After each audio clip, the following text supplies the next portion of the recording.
Resistance is futile.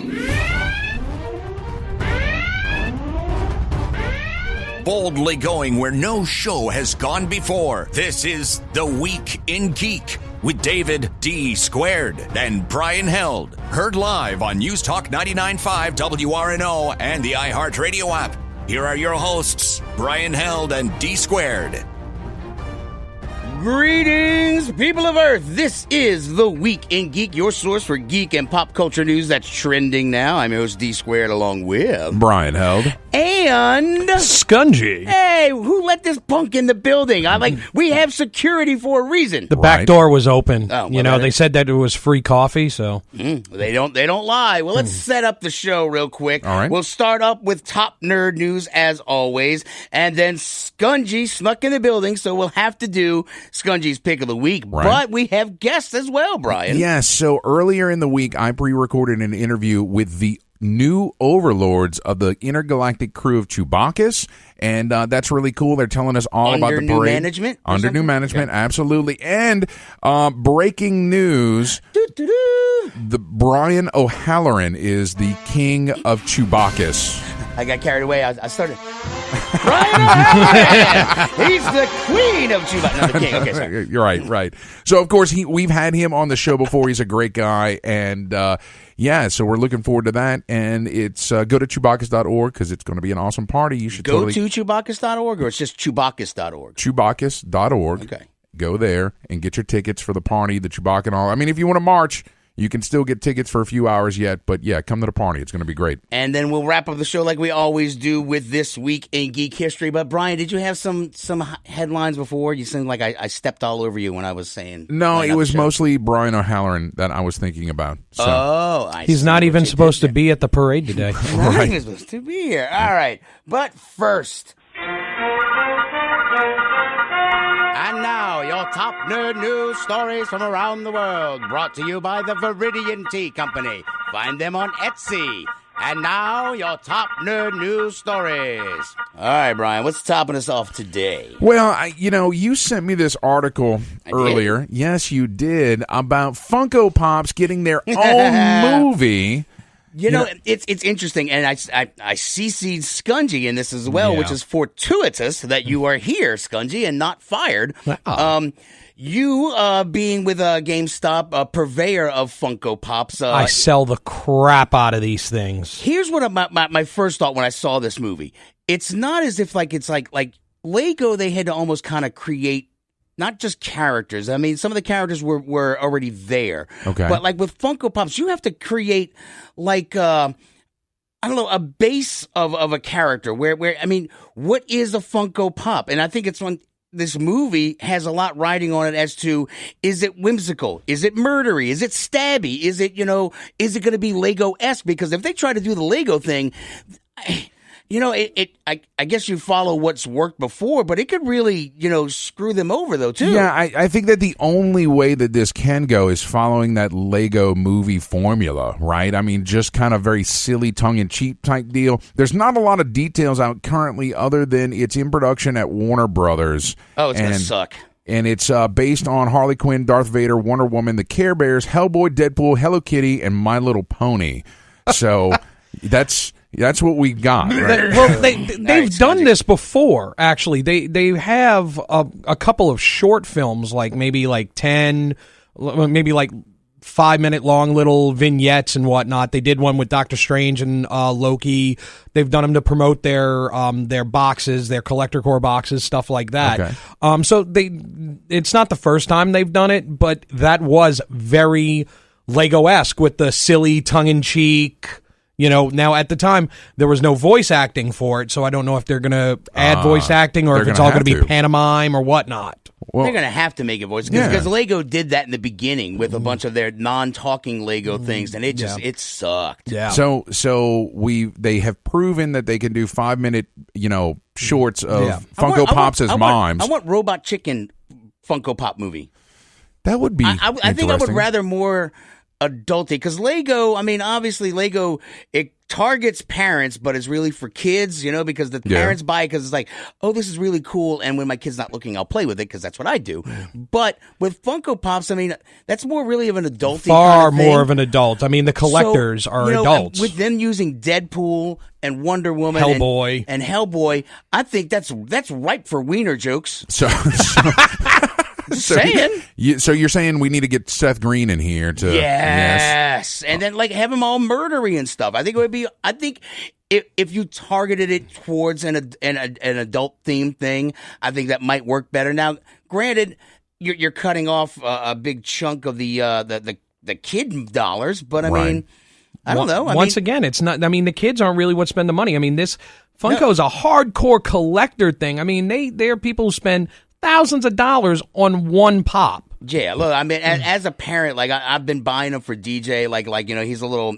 I'm not gonna say he's a pop collector because he takes them out the box, But I mean, I think there's nothing to work with. Like they don't have a palette. You know what I'm saying? Like they don't know where. I'm just curious as to where they're going to go. Right. And, I mean, I guess I'm taking bets now. Okay. I don't know, but I think murdery and Okay. Well, speaking of murdery, right? Harley Quinn is back in the very first Birds of Prey movie teaser. Segue. You like that? Yeah. It's not a good segue when you point it out, Dave. Oh, sorry. Yeah. So what? Tell me more about this Harley Quinn. So Warner Brothers has come out. It's about 19 seconds, so it's not a whole lot of a trailer. I didn't miss anything? Not really. It's just some of the characters and they're kind of dancing around. Yeah. Now that fits. Sorry. I didn't take my vitamins today. Shut up. Oh, geez. Let's see. Who else? Huntress and Kane. How do they look? How do they look though? I haven't seen. I mean, is it Margot Robbie? Yeah, it is. All right. Yeah, she's got this sort of halter top thing on with these crazy sleeves that have all of this. We're bad guys, silly. Right, exactly, and she's sucking on a lollipop or whatever, and All right, I'm gonna cut that audio out and make a trailer out of that. Suck it on the lollipop. All right, sorry. But I mean, there's not a whole lot to say other than, hey, we're working on it. February 7th, 2020 is the release date for Birds of Prey. Tons of time. We do. Well, Zombieland 2 is going to be coming out. They did the 10-year challenge on Instagram and Twitter and all that stuff. And it's like that little girl is now all grown up. Oh, nice. And, you got Woody Harrelson.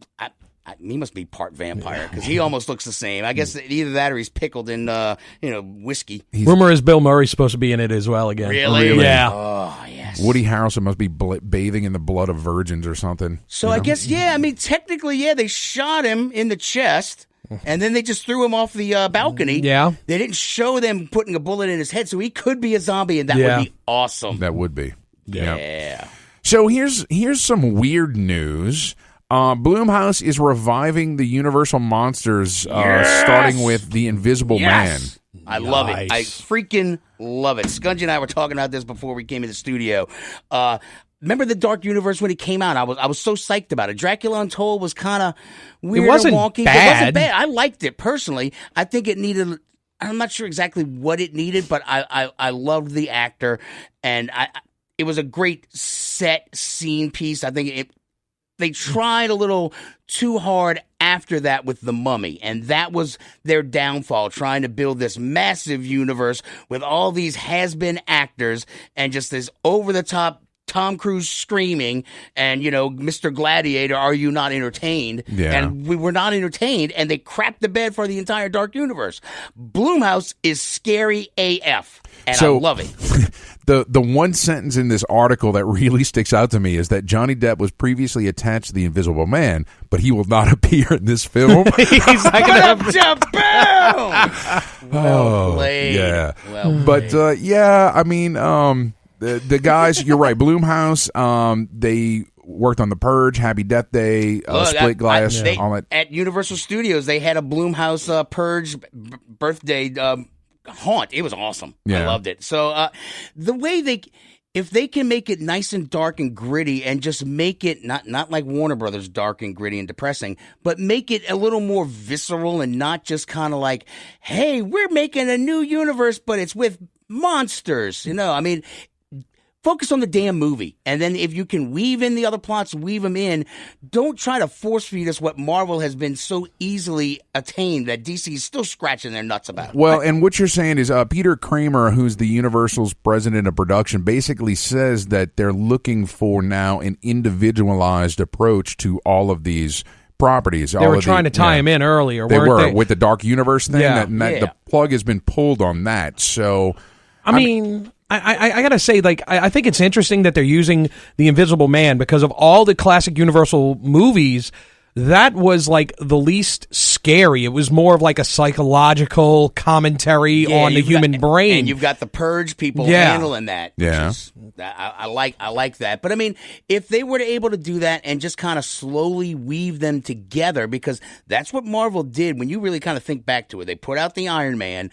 Oh, I am Iron Man. You know, they just started teasing and then weaving in the next movies, and they didn't force feed us the first Avengers flick. I mean, they built it up, but they tried to put way too much in their follow up film, their sophomore effort with the Mummy. Yeah. You know, and they went over budget, and it sucked. And you know, I just want to see the Dark Universe succeed because I was so bummed when they pulled the plug on it. And that's really where I'm at. I mean, I'm willing to give them another shot, but I'm glad to see that they've given the helm over to somebody else. Well, so I'm happy for that. Like I said, the plug is currently pulled on the Dark Universe for the moment. So now, other things have been plugged, huh? Or did you scratch this off of the show? No, like Gambit and Doctor Doom and all the X-Men films and stuff that screw the X-Men, they suck. All that stuff has been canceled. The only thing that's on the slate right now for Fox is the Dark Phoenix movie, which is coming out June 7th, and then New Mutants on August 2nd. But everything else, it looks like the slate has been cleared. The sale should complete in the next 2 months. Right, the Disney Fox deal, right? So you think that's why they're scrapping it all, just because they want to let Marvel just go ahead and try to take it over? Why wouldn't they? Yeah. We're not worthy. Well, I mean, they didn't want to listen to Marvel for years on Spider-Man, and when they finally collaborated with them, they made a good one. That's Sony. It's Fox. Fox is different. Right. So, yeah, I mean, we'll see what happens, but even Gambit is off the slate, so... Good. They had that knucklehead cast as Gambit. Channing Tatum? Yeah. Come on, please. No. God, after that abortion of a flick that was, like 3 hours long and had the girl from Family Guy and That 70s Show, the brunette. Mila Kunis? Yeah. Oh, Mila. All right, and what movie? I forgot it was so bad. It was so bad. Like, Europa. Something like Europa Rising or... but he was Jupiter Ascending. Jupiter Ascending. Yeah. I was a planet going upwards. So I found that movie to be interesting. Was it good? Not really. No. But I mean, it was interesting in what they were trying to do. They just could have did it a whole lot better. So. All right, we got about 2 more minutes. What else we got on Top Nerd News? There was all right. something else. Supernatural. Signed up for season 15, baby. This is the show that never ends. And well, because when no one can die in perpetuity, they just keep on going. Look, this is the very definition of a cult fan favorite. I mean, I've named my children after the heroes of the show. Yeah. I have an unhealthy love for the Supernatural franchise. So, but look, I mean, these guys are so damn cool, though. I mean, we got Jensen Ackles, who's going to be the king of Bacchus, and I mean, these guys really kind of get it, though, too. They're always kind of screwing with you on the social medias, where they don't take themselves too serious, because outside of Supernatural, most people don't know who the hell they are. They both dabbled in movies, and they were pretty damn bad. Nice. But Supernatural's a home run for these guys every time. So cool. I'm just happy. I'm glad they can keep on going. You know? So last thing on the list that I'll bring up is that, of course, Chris Hemsworth and Chris Pine are out of Star Trek 4. It looks like that's, not going to happen. Smart move. However, Quentin Tarantino's Star Trek project is still in development with Paramount. Star Trek, suck it. Right. So... Star Trek Bloodbath. I didn't get to bring this up last week. The Picard series. So apparently he's not going to be a captain in this new series, but also there was a bunch of misleading, pictures floating around because they haven't really settled on a name. But like initially, it was Star Trek Destiny. I'm like, you figure they would not put another STD out there. Why would they do that? Because you got Discovery. Why would they put... It's like, did they not learn the first time? Just Apparently not. Pick a different letter in the alphabet.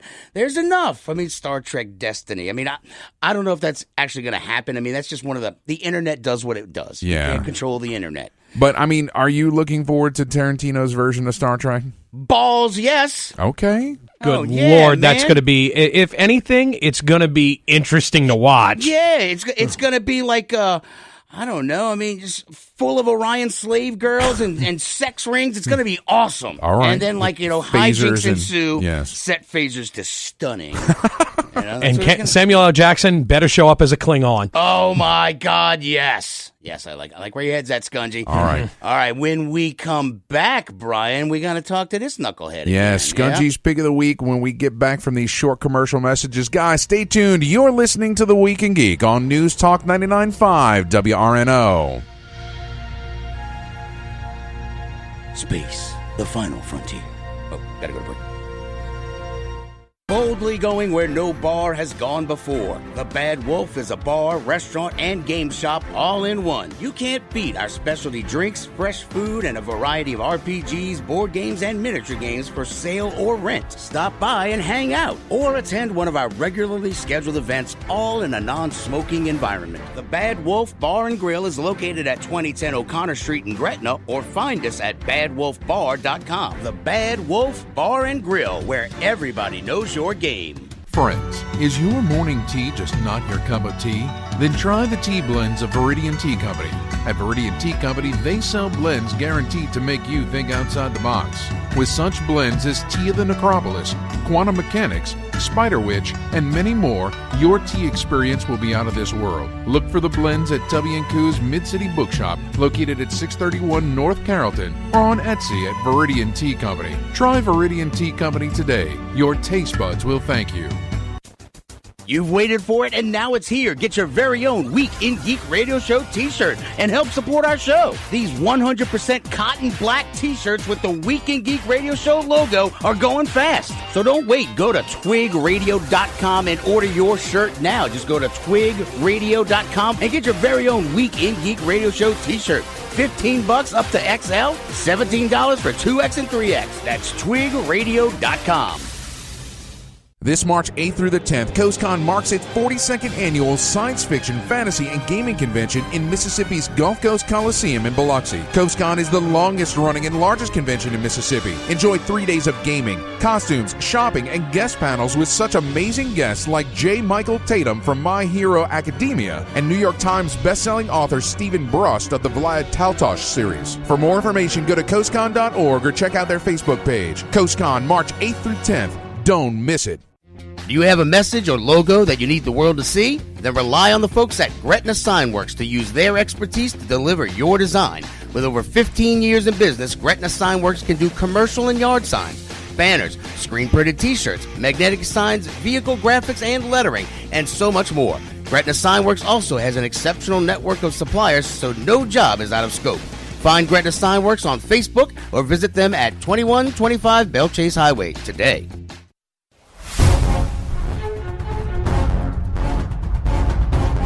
This is Captain Rex, troopers, and you're listening to The Week in Geek.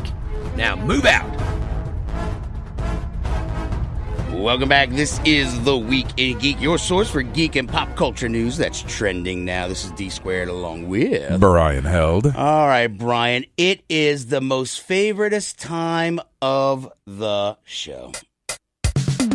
I am not what you would call a handsome man. Skungy's Pick of the Week is brought to you by GameStop and ThinkGeek.com. Skungy's Pick of the Week. He might be an idiot savant. Woohoo! Skungy, what's shaking, bacon? Not a whole lot. Oh, my God. I know. Actually, you're somehow, you got let back in the building. I Not know. sure how They that did. happened. They keep leaving that damn back door open. They do. Yeah. It's rats and free coffee. Oh, jeez. So there's only one thing you could possibly be talking about today, Skungy. Kingdom Hearts 3. Yes. After 14 years, they finally made the next numbered sequel and conclusion to the story of Kingdom Hearts. Oh, wow. So this is it. No more Kingdom Hearts. Yeah, it concludes a story. Now, if they decide to do something after this, that's on them. Kingdom Hearts 4, the re-sequel. Right. So, okay, I'm going to get this out of the way. If you have not played a Kingdom Hearts game, there is an option on that says, help me remember, that will refresh the story. Okay, that's cool. It is easier to understand the magic bullet theory than it is to understand this storyline. Okay. It is the most convoluted story I have ever witnessed in a video game. So Okay. should you just accept it and play the game? Exactly. All right, so the Kingdom Hearts series is a collaboration between Square Enix and Disney, which took some of the characters of Final Fantasy and some of their other properties and mixed them with the Disney characters. Okay. It originally came out on the PlayStation 2 years ago. The last one, Part 2, came out in 2005. And that is the popularity of it. You're getting to go through these worlds. You play this kid named Sora in the main numbered ones, and other ones you play other characters. And you go through the Disney worlds like Hercules. You go through Nightmare Before Christmas. There's a Tron level. Now that's in the past. Yeah. All those. This one focuses more on the newer Disney worlds. Okay. So you've got like there's Tangled. There's Frozen, of course. Let it go, Dave. There's Toy Story. So it's really interesting to see these worlds brought into a video game because you don't get to see them in a video game that often, and you don't get to see them done well, which they're done well in this because Disney's very private with what they can do and what they let people do when it comes to their properties, and it's unless you're the artist for the VHS tape, then just slap a wiener in there somewhere. Where nobody's looking. Exactly. Well, I think they're a little bit more,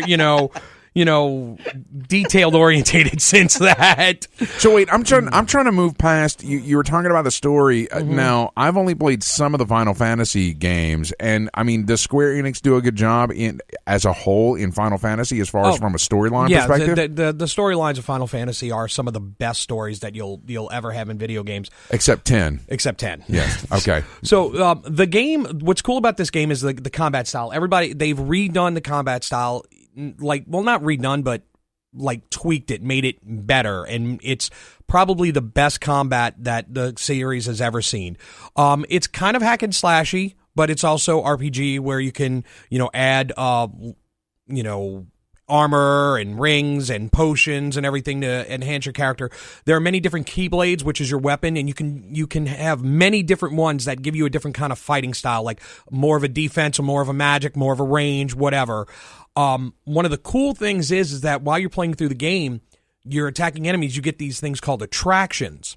All right. And they come up where you can kill a lot of enemies at once, and it's like the Disney parks attractions. So like the teacups show up and you get in the teacups and you start spinning the teacups and start taking people out. They have like Big Thunder Railroad where you can ride a roller coaster, or Buzz Lightyear's little gun game. So that is really cool. Yeah. It's a lot of fun and it's very vibrant. The graphics on it are brilliant. It's very beautiful, and whenever I was playing the battles, it always was a feast for my eyes. It was never boring, right. Even though it sometimes gets a little monotonous, but they give you enough new stuff to keep the battles fresh and keep you wanting to go in battles hours into the campaign. I kind of remember from previous versions of Kingdom Hearts, it seemed to be a bit of a button masher, right? It is when you're in the attack, but you still got to have some strategy to it, because if you just button mash, you're going to lose. You have to balance your magic, what kind of magic to use against someone, and then have potions, because you have Goofy and Mickey are supposed to be helping you out, and Goofy and Donald. Donald never heals you. He's like the worst mage paladin in the world. Get a new healer. Yeah, exactly. It's awful with that. It's about 30 hours of gameplay. If you're going straight through, the one downfall is, man, they got a lot of cutscenes in it, which is cool for the story, but sometimes I was sitting there waiting for an hour to find a save file. Okay. Because you can't just save anywhere, and I think that's kind of antiquated in video games now, where you should be able to just save wherever you want. can you get out of the cutscenes? Yes, you can skip Okay. the cutscenes. You can definitely skip the cutscenes. Do you have to get an ink ribbon to save it on the typewriter? No, you don't. No, okay. you don't. Now, I know that makes you very, very upset because I know you like that. I like it. I like it. They I like added it a lot. in between the fighting, there was these gummy ship areas. Ooh, you got my attention now. It's like a flying part. Gummy bears bouncing here and there and everywhere. High adventure. Okay, sorry. Well, it's your how you get from world to world, and it's actually fun to play. In the past games, it was just tedious, not fun, kind of boring. Well, they actually made it a lot more interesting. You can upgrade your ship. You can go on little missions. That is a welcome addition to the game. Okay, cool. And you get like people from other franchises, Disney, like Wreck-It Ralph comes in and helps you fight enemies at times. And when you go through the different worlds, you'll have like in the Toy Story world, for instance, you have Woody and Buzz, and you get a special attack with them where you jump on the rocket, okay, the little firecracker rocket, and go and start attacking enemies on that. So it all in all, I mean, it's a fun series and it's a welcome addition. When it comes to the story, like I said, do yourself a favor. The little recap in the game might not be enough to help you. I would suggest going on YouTube, watching a refresher of it, because you're going to go, what the hell are they talking about? Who is this person? Who is that person? I'm even like that. You know, you just talked about recaps. Have you seen the meme about how when the next Avengers movie comes out that they have to recap everything with Lewis? Yeah. So you see, man. Exactly. They do something kind of like that in the game, but it's not enough. Okay. Well, I mean, but you're ultimately saying it doesn't matter. It really doesn't matter because the gameplay is great. It's great to be in all of these different worlds. The game is absolutely gorgeous. All right. To look at, and it's a lot of fun. And for any Disney fan, you've got to pick it up. It's, and I got one other part that's really cool. In the game, if you take these pictures of these posters, it adds, unlock a game that's like those old Tiger handheld games where you like move the guy, like bloop, bloop, bloop, and it's you're talking like the game that Star-Lord has in Guardians of the Galaxy, kind of like that, like the dot matrix one where they all have it lights up the character, and then it's that animation, then that animation, that animation. So you get to play those in it. So for any nostalgia gamer like me, it's so much fun. Cool. This is a great game. Just go on YouTube and watch a video to help you understand the story, so you're not sitting there, like Alex and Clockwork Orange, glazed over, going, no idea what's going on. You just reminded me that I saved up all of my Scholastic Book Fair bucks or whatever that was back way back day, like sixth grade, and I got a little bitty LCD game, and it was hawks trying to get the eggs from and there's a little chicken, and it was the animation. You had to like hit them before they get to the ground to get to the eggs. Yeah, that was cool. I love those things. I still have my Donkey Kong one. Nice. All right. Well, I guess price and platforms? It is going to be on the Xbox One and the PS4. It is $59.99. There is a deluxe edition available that there's no DLC content. The deluxe edition is simply for a steelbook case, an art book, and a Disney Park collectible pin. So those sons of biscuits. Now, if you're a pin trader, like when you go to Disney, like I am, unfortunately, you're going to spend the $20 just so you can say you have this Disney exclusive pin. I scoured all of Disney for Skungy during the Epcot. What was it, the wine and the Food and Wine Festival? Yeah, I couldn't find it. It was only in Epcot. Oh, wow. And I tried every little stinking shop in Disney, and there's a lot of They're stinking all shops. over the place. What you got to do is you got to bring pins with you because Disney employees are required to trade with you. Yes, I know. Yeah. But they're not going to have that special, event pin on there. Just tackle every boy. Give me your pin, you son of a... That's the best. Look, they actually welcome that at Disney. I would like to see you try. What, the roughhousing? Yes, the roughhousing. In fact, let me know. I will bring the phone Uncle and Mickey I will says spank me. I will videotape this and we will put that on Unlocked. That's terrible. Don't die in there. Oh God. All right. Anything else in the video game world that's going on right now? No, I mean, we're getting ready to hit that dry period. That they're gonna have a couple of games coming out, but not until you have your premiere until April's gonna be a big month. Yeah. Mortal Kombat 11, which there's a big petition online right now to have Shaggy in Mortal Kombat 11. Yeah. It's the funniest thing. You get a chance, go check it out. It's so much fun. He's like a vampire god or something? Yeah, he's like a god. Like, there's these whole memes about him, Shaggy being a god, and they want him in Mortal Kombat now. If someone asks if you're a god, you say yes. So it looks like... When I first met Scotty, he was in a bad place. And I'm not talking about Cell Block D. His wife had just filed for divorce. And I was like, damn, homie, she dumped you when you're on lockup? And he was like, yeah, I know. I thought I was going to be with her forever. But now I'm all alone. And I was like, damn, homie, you know what? Sorry. All right. No, it's fine. I love that guy. It looks like February 14th starts the Season 2 of the Overwatch League. Yeah. Yes. Yeah. So, yeah. And now you know, and knowing's half the battle. Right. All right, cool. Well, you know what, Skungy? I don't think we should fire him this time. The back door is now closed. I can't leave the building. There's a window right there. He's going to be like a troll. He'll never leave. You're going to take the stairs or the window? I'm going to take this window. All right. Blue, Thanks, no, green. Skungy.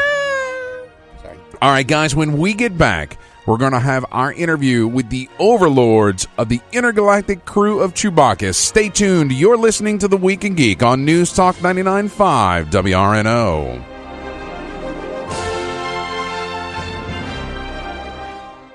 Boldly going where no bar has gone before. The Bad Wolf is a bar, restaurant, and game shop all in one. You can't beat our specialty drinks, fresh food, and a variety of RPGs, board games, and miniature games for sale or rent. Stop by and hang out, or attend one of our regularly scheduled events, all in a non-smoking environment. The Bad Wolf Bar and Grill is located at 2010 O'Connor Street in Gretna, or find us at badwolfbar.com. The Bad Wolf Bar and Grill, where everybody knows your game. Jezebel Johnston, Devil's Handmaid by Nancy Hansen, is now an audiobook read for you by Brian Held.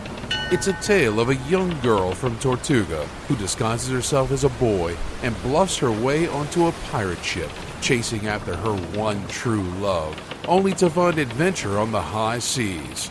Jezebel Johnston, Devil's Handmaid is available on Amazon, Audible, and iTunes.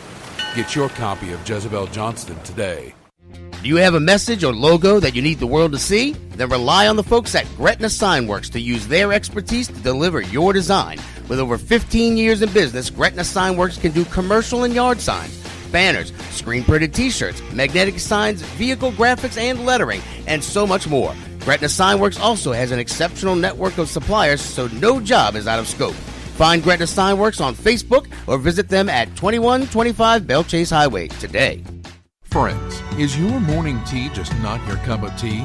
Then try the tea blends of Viridian Tea Company. At Viridian Tea Company, they sell blends guaranteed to make you think outside the box. With such blends as Tea of the Necropolis, Quantum Mechanics, Spider Witch, and many more, your tea experience will be out of this world. Look for the blends at Tubby & Coo's Mid-City Bookshop, located at 631 North Carrollton, or on Etsy at Viridian Tea Company. Try Viridian Tea Company today. Your taste buds will thank you. You've waited for it, and now it's here. Get your very own Week in Geek Radio Show t-shirt and help support our show. These 100% cotton black t-shirts with the Week in Geek Radio Show logo are going fast. So don't wait. Go to twigradio.com and order your shirt now. Just go to twigradio.com and get your very own Week in Geek Radio Show t-shirt. $15 up to XL, $17 for 2X and 3X. That's twigradio.com.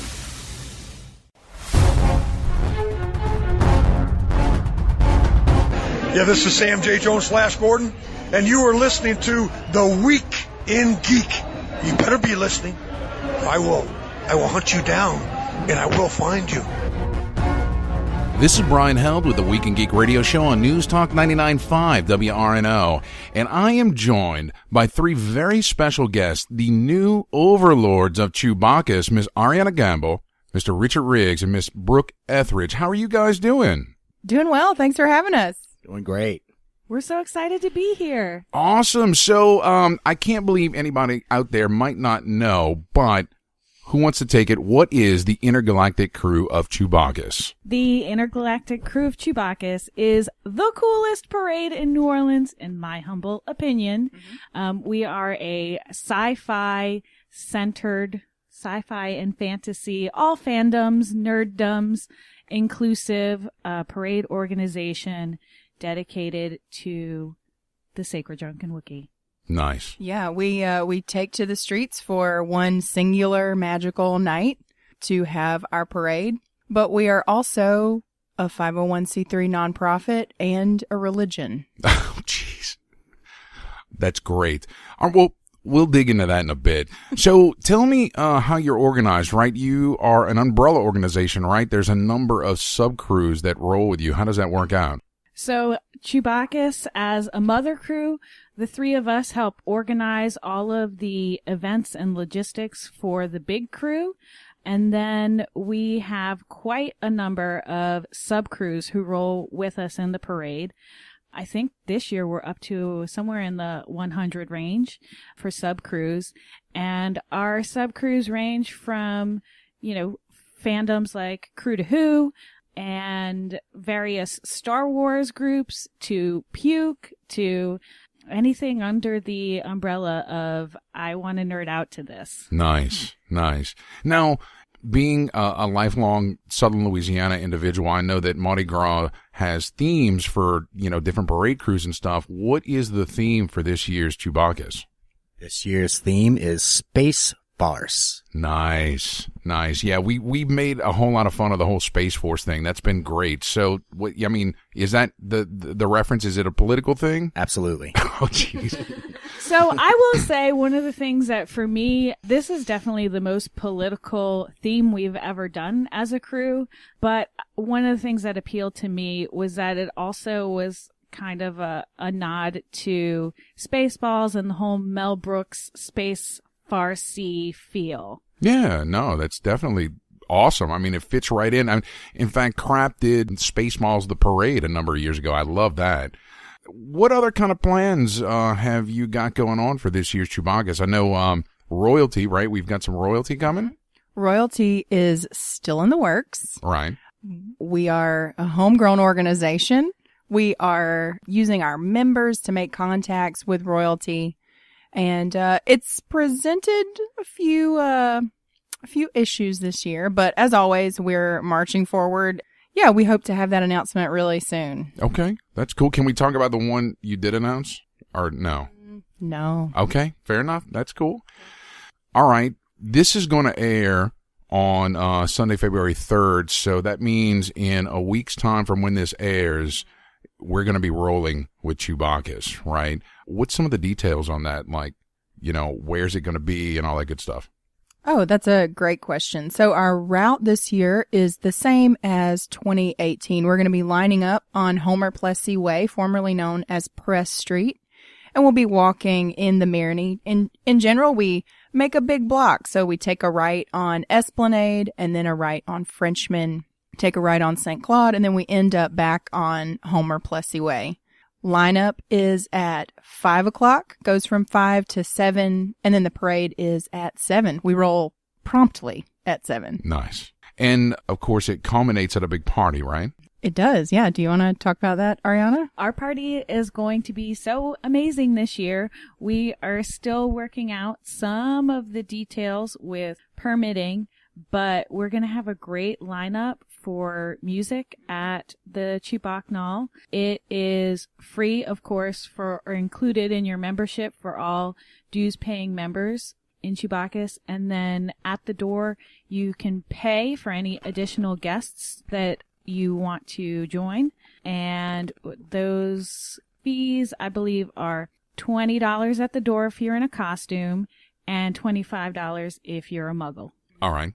And I'm assuming there's going to be a whole bar and beer and all that kind of stuff that you can get there. For sure, yeah. This year we have some great liquor sponsors, I should say liquor and beer sponsors for the after party. One of our members really stepped up and pursued some excellent vendors for us this year. We have Belle Isle Moonshine. They're going to be vending at Lineup. They're going to be sponsoring Bar 2D2, as in donating some moonshine punch to Bar 2D2. And then they'll also be at the Chewbaccanal. We have beer coming from at least 3 local breweries. Brew Krewe donated some of their Wookiee-themed beer, which is obviously makes our hearts really happy. Urban South has donated some of their fine products. We have a great partnership with them over the whole year and are having an event there on Friday, which we'll talk about later. And let's see, we also have, we have another one that's escaping me right now, but I can mention it later. And then we have music. We have an excellent lineup of music. So we have tons of bar options at the Chewbaccanal. We're going to have food trucks. Oh, say the food trucks. Oh, I don't remember what food trucks we lined up for the party. Okay. Gotcha. We have food trucks at the after party. All right. And then we are also going to have bands. Yeah. We're going to have our Browncoats Brass Band and Dead Music Capital playing. We got 2 brass bands lined up first. And then we have our live music, our live on-stage band of the evening, Sexy Dex in the Fresh. And then finally, Tristan Dufresne taking us out into the wee hours with a DJ set. Nice. Cool. It sounds like an awesome party. I can't wait to attend. So tell me about the new leadership for Chewbacchus, right? You guys are new to the roles of Overlords, and this is the 9th year, right, that Chewbacchus is running. How's that been for you guys? It's been going pretty smoothly up until about this past couple weeks. And, but I mean, there's no impending doom. It kind of feels like it sometimes. It's all good. Yeah. Yeah. I would say for me, so the first year I rolled was the second year of the Chewbaccalypse year. Yeah. The year it rained. And I was always the person who just kind of showed up on parade day and did my own thing and never really integrated with the crew for a couple years. And then slowly I just kind of started doing some events with Crew to Who and doing some stuff with Crap and becoming more and more involved with the crew events and crew organization. We realize how important the community building aspect of the crew really is.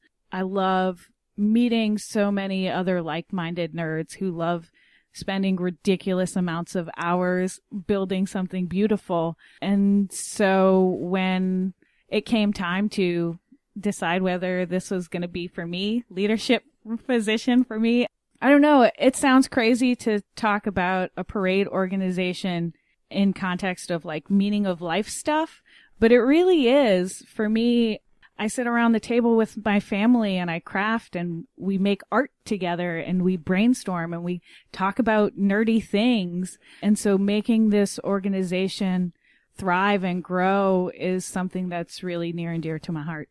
No, that's awesome. And you're so right. I mean, I love the community that Chewbacchus has built over the years. I'm definitely a part of it. I hang out, Crew to Who and Crap and all those guys. Met so many great people. I'm going to cut this section short just for the air, right? So if you guys would let everybody out there know how they can get tickets and stuff, because like I said, this is a week before the event itself, and then we're going to keep you guys around for some additional content. So there's a couple ways to play. If you want to roll with us as a dues-paying member in the crew, you can absolutely still join at Chewbacchus.org. Pay your dues. The pre-sale ticketing ends tonight, February 3rd at midnight. And otherwise, you can pay $60 day of at lineup, or you can just join us for the after party, and you can either buy tickets in advance for that, also available at Chewbacchus.org, and you can pay at the door if you like. All right, and how do folks find out, keep up with all the news that's just flying out of everywhere, every which direction at this point, social media, all that good stuff? The best way to keep in touch with the crew is definitely on Facebook. We have a very active community on the Intergalactic Krewe of Chewbacchus official page and also the Krewe of Chewbacchus group. All right, fantastic. Thanks so much. All right, guys, stay tuned. When we get back, we're going to close out the show as we always do with This Week in Geek History. You're listening to The Week in Geek on News Talk 99.5 WRNO. If your health bar needs a boost, then just ask, man. still plan. Don't stop the healing. I still plan. Come on. Ooh, it's something that... You've waited for it, and now it's here. Get your very own Week in Geek Radio Show t-shirt and help support our show. These 100% cotton black t-shirts with the Week in Geek Radio Show logo are going fast. So don't wait. Go to twigradio.com and order your shirt now. Just go to twigradio.com and get your very own Week in Geek Radio Show t-shirt. $15 up to XL, $17 for 2X and 3X. That's twigradio.com. Friends, is your morning tea just not your cup of tea? Then try the tea blends of Viridian Tea Company. At Viridian Tea Company, they sell blends guaranteed to make you think outside the box.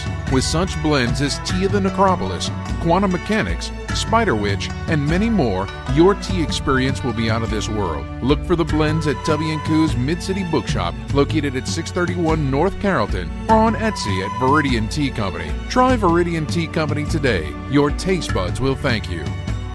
Black Tie Tans, the premier mobile spray tanning professionals of New Orleans. Black Tie Tans will come to you and give you a natural glistening glow on the go. First-time customers get 20% off their first tan. Find them on Facebook at Black Tie Tans or email them at blacktieTans@gmail.com to set your appointment. Going to a wedding? Going out to the club? Black Tie Tans will give you the look you need. Black Tie Tans. Tell your pale friends. Boldly going where no bar has gone before. The Bad Wolf is a bar, restaurant, and game shop all in one. You can't beat our specialty drinks, fresh food, and a variety of RPGs, board games, and miniature games for sale or rent. Stop by and hang out or attend one of our regularly scheduled events, all in a non-smoking environment. The Bad Wolf Bar and Grill is located at 2010 O'Connor Street in Gretna, or find us at badwolfbar.com. The Bad Wolf Bar and Grill, where everybody knows your game. This March 8th through the 10th, CoastCon marks its 42nd annual science fiction, fantasy, and gaming convention in Mississippi's Gulf Coast Coliseum in Biloxi. CoastCon is the longest running and largest convention in Mississippi. Enjoy 3 days of gaming, costumes, shopping, and guest panels with such amazing guests like J. Michael Tatum from My Hero Academia and New York Times bestselling author Stephen Brust of the Vlad Taltosh series. For more information, go to coastcon.org or check out their Facebook page. CoastCon, March 8th through 10th. Don't miss it. This is The Week in Geek, your source for geek and pop culture news that's trending now. Inconceivable! Follow The Week in Geek on Instagram at The Week in Geek Radio Show. Ha-ha, you fool! You fell victim to one of the classic blunders. Here's David and Brian. Welcome back to The Week in Geek. This is D Squared along with Brian Held. Now, as always, we want to strongly urge you to check out the Facebook page, facebook.com/The Week in Geek. Check out our website at twigradio.com. Follow us on Twitter at Twig Radio, and just like the drunk voice guy just said, on the Instagram at The Week in Geek. Brian, how can people listen to this lovely show? Well, if you miss any part of tonight's show, like that great announcement about the King of Chewbacchus, or you want to hear your favorite part again, you can always find us on Spreaker.com or download Spreaker for your smartphone or tablet. We're also on iTunes, YouTube, Google Play, Stitcher, Spotify, the iHeartRadio app, and Yo Mama's house. There you go. All right, are you ready for some historical items, David? And now, your top nerd news stories from around the world. Brought to you by the Viridian Tea Company. Find them on Etsy. And now, your top nerd news stories. All right, Brian, what's stopping us off? All right, I think you're going to hate all of these. Oh, wow. Thanks, man. All right, first item on my list is January 28th, 1457. King Henry VII of England is born as Harry Tudor. He was Tudor. Yes. He was the last king of England to win the throne on the field of battle. Yes, like men, manly men. Men in tights? We're men, women in tights. And Tudor Lancasters, that's the War of the Roses, right? I don't know. You keep saying Tudor and confusing me. It's, Henry VIII. Those are those shots that you buy in a bar, right? Yes, Tudor girls. Oh, geez. Okay, maybe you will like these. All right. Yeah, see? I find the good in everything, Brian. That's why they call me Mr. Freaking Sunshine. All right, January 29th, 1595. Most historians agree that this is likely the first time that Romeo and Juliet by William Shakespeare was performed. Yes. Really? Yes. It was, of course, it's one of the most performed plays ever, and the book was published in 1597. Oh, breaking news, I just received a text saying I am not a big ray of freaking sunshine. But, all right, so Romeo and Juliet. Have I told this story on the air? Like, I was in the honors program at Brother Martin in high school, and so obviously, you know, we had to read Romeo and Juliet at a young age, right, as puberty was onsetting. And so you remember that in the book where after their conjugal night or their marriage night, they would hang up the sheets and there would be a red stain on there to prove that, you know, the girl was a virgin and they did their husbandly, womanly duties or whatever the hell you call it. Right. And so my English professor was just like, you know, so this is what we're doing. So we're all like a bunch of stupid kids. So his name was Mr. Begg. I'm like, hey, Mr. Begg, how many sheets have you hung up? Oh. He goes, I don't know, de Corbier. Why don't you ask your mother? Oh. I sat quietly for the rest of the semester and learned. Teach me, you great one. I have so much to learn. Wow. Yep, so there you go. That's where you get it from. Yes. Oh, jeez. All right, what's next? January 30th, 1933. Beginning its 21-year run on ABC Radio. Okay, God, I thought you were going to say Babylon 5. I was like, don't do Babylon 5 this. No. I will come through this window. No, it's the Lone Ranger. Oh. Hi-ho, Silver. Yes. Nice. So, yeah, definitely was a radio show. So that was the one Johnny Depp was in, right? No, you didn't see him in Army that. Hammer? No? No. Okay. Army Hammer. That's it, Lee Army Hammer? What the hell? I don't know. He was the Lone Ranger or whatever the hell he was. Yeah, no, I don't know what you're I didn't pay attention to that film. I know. Right, what's next? What's next? All right, here's another old one. January 31st, 1606. Guy Fawkes is executed for plotting against Parliament and James I of England. So, of course, being popularized by V for Vendetta, that's the only reason. So this is when he was executed. Yes. Yes. So we can celebrate 2 days, or is it bad form to celebrate on the day he died? Well, no, I mean you could celebrate November 5th and then January 31st, right? All right, so we're gonna have a V for Vendetta watch party tonight. Sure. Okay. I mean, I'll watch V for Vendetta any day. Yes. Yes. All right, next one is for Cyber Ernie on February 1st, 1928. I just work here, man. Right. H.P. Lovecraft's short story, The Call of Cthulhu, is published in Weird Tales. So. And the obligatory Cthulhu starts. Yeah. Look, we just talked, 2 weeks ago? You did the video game? I mean, Cthulhu's just... Especially in the last 10 years, it's just gone everywhere. Well, I mean, what's interesting, though, is just that, some people just, stumble upon it. It's like, how do you just suddenly stumble upon this? I don't know. I guess I just figure most people read. Well, probably a miscalculation. Oh, you would be wrong, yes. sir. Yes. That's why I hang around with nerds, because they're smarter than the average bears. Yeah, even sometimes the nerds don't read. It's terrible, man. It's really bad. So it's a crisis. We should do a PSA. Dun dun dun dun. All right, last one on my list, February 2nd, 1972. You've got to guess this one, Dave. Directed by Stanley Kubrick and starring Malcolm McDowell, David Prowse, and Clive Francis. Is that Clockwork Orange? Clockwork Orange, hey, yes. We were talking about that earlier. Was it during the break? I don't know. know. We talked about it a couple of times. Yeah. Okay. Yeah. So, but it's always funny that, I point out David Prowse is in this. Of course, he was Darth Vader. Right. And nobody really remembers him. He's the guy who picks up the dude's wheelchair and, gets him down the stairs and stuff. Yeah. And because was a huge bodybuilder. They basically created an entire language just for that book too. He's they got a glossary in the back of it because you have no idea what the hell they're saying. That's right. We were just talking about reading. You should read the book. I did. Yes. Well, I'm just telling our listeners out there to read the book. Yeah, read the book. Read Yes. a book. Read a book. All right, you ready for birthdays? Sure. Wait. All right. Check this out, y'all. Read a book. Read a book. Read a book.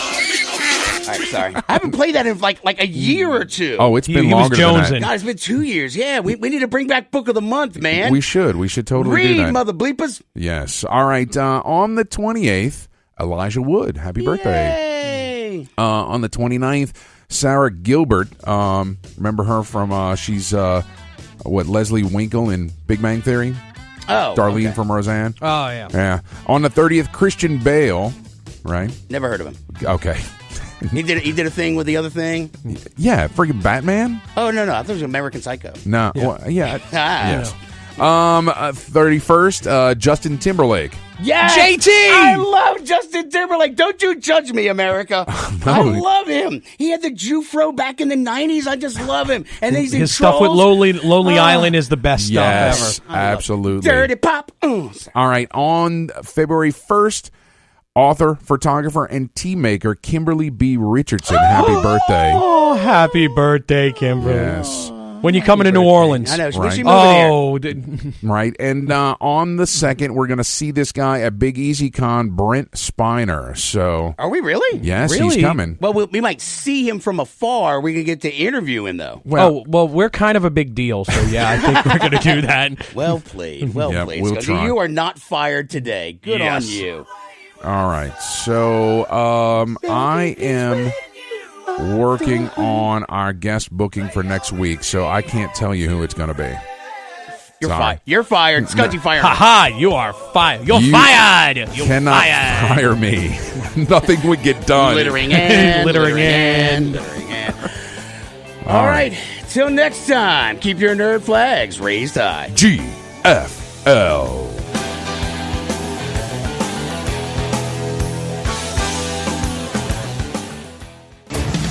Walton and Johnson, making mornings great on News Talk 99.5 WRNO FM, New Orleans. An iHeart radio station.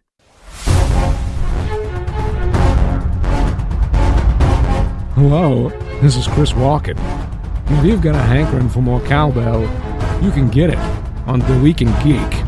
Come on. Twig, supplemental. This is Brian.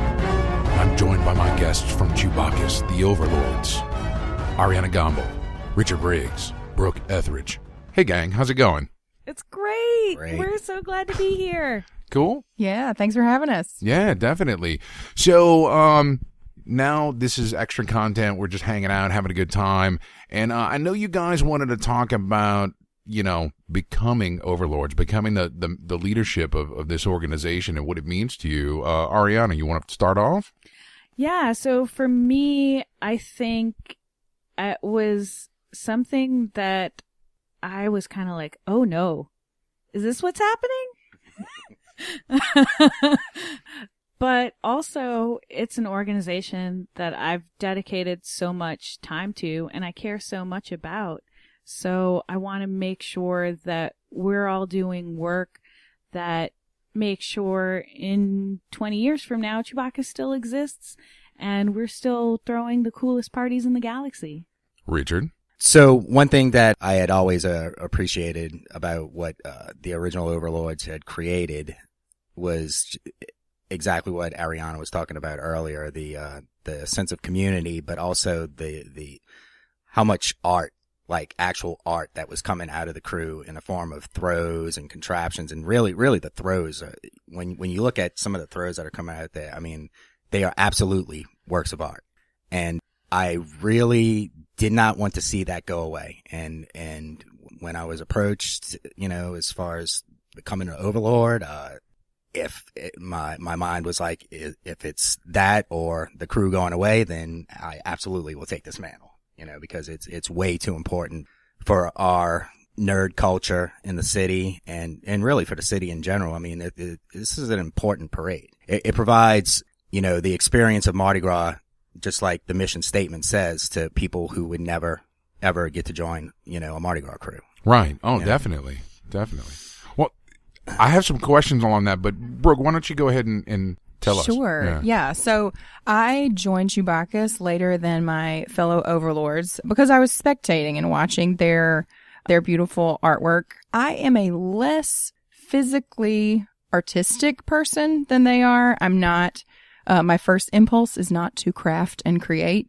And so I wanted to bring something different to the parade with a dance crew. So I started the Lagerettes sub crew. We first rolled in 2014, very quickly fell in love with the super special experience that we were able to produce that night. I recruited a bunch of my roller derby teammates, and we rolled as Leia's, not literally, but we had a great time. And the thing that the Lagerettes did differently was we picked up our wristbands all at once. Nice. And that was good enough in the eyes of the original Overlords to honor me with asking me to be the first new Overlord. So I rotated on as Kira Halbrick rotated off.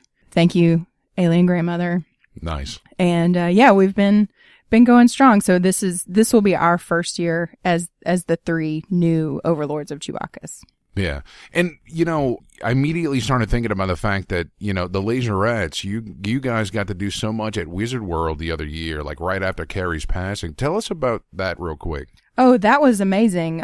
Because we had a dedicated public Lagerettes page on Facebook, it made it really easy for the CEO actually to reach out to us via Facebook message, and he was very generous. He just said, we want to honor Carrie in every way that we can. Could your crew come and dance and lead a parade? And we said, absolutely. How many people do you need?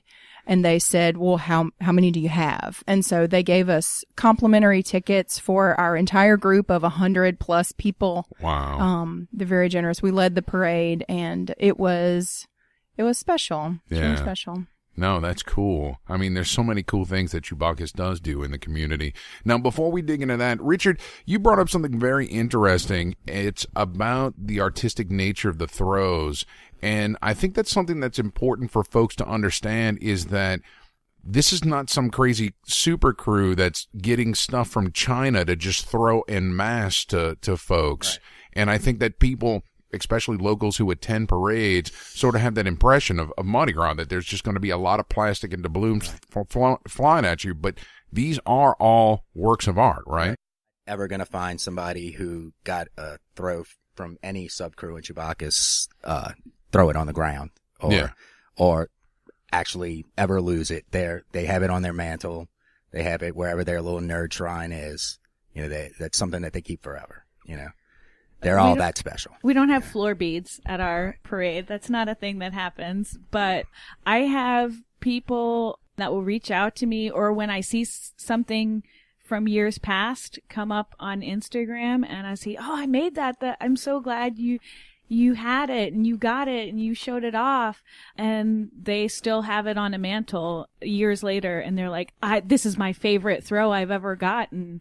And so it's really great to have that sense of not only are we in the crew making things, but we're building connections with people in New Orleans who love what we're doing.